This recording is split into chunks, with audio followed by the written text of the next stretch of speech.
My brother was, he was the big man on campus. He was pushing weed. He was really cool, and cool is what it was, right? We all want to be cool.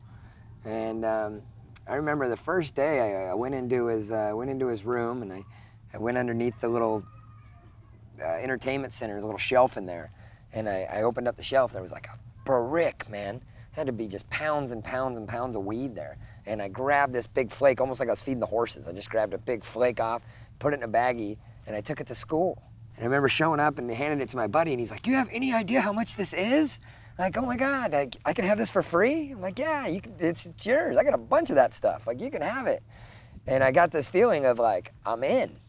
You hear people say it's a gateway drug. It is. It is.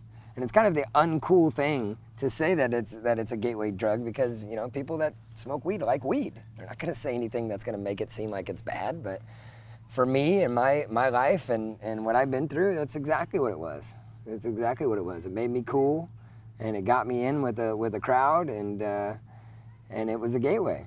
And I remember the first time I did cocaine was through a weed deal. There's a kid I met in high school, and I sold him a bag of pot. And he goes, "Oh, here, look what I got."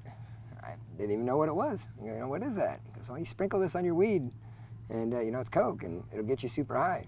It started with Norcos, and then Oxycontins came around, right? And I had no idea what these were. And you got to think, I'm running full speed at the time, right? Like, we have a full race team, and we're just traveling. We're on the road, and again, like, just drugs were not even a big deal.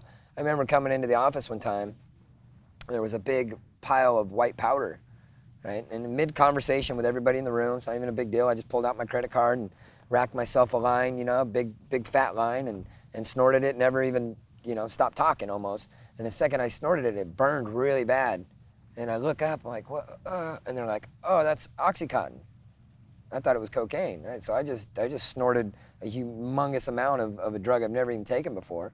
And I panicked, I go, "Oh shit, like, well, what's gonna happen to me? What's going on?"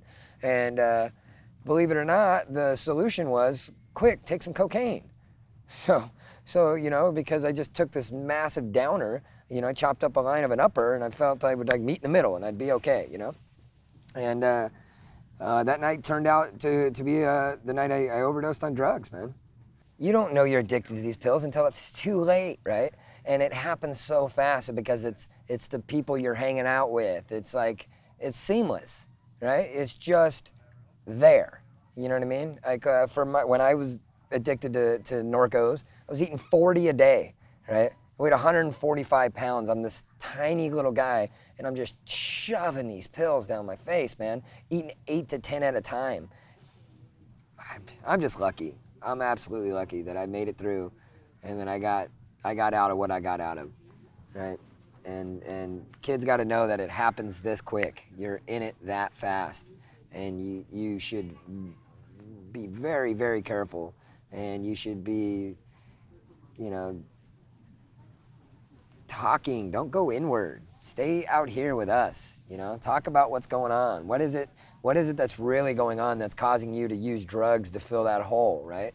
There's a way to get to that before it gets to that substance abuse, before that overdose is even a possibility, right? Like what can we do to get the youth or get the next generation in a way that they don't have to do this, man. They don't have to fill the hole with booze and drugs and we can use this technology, and we can use all these things that we have to really avoid that before that ever happens. That would be fantastic.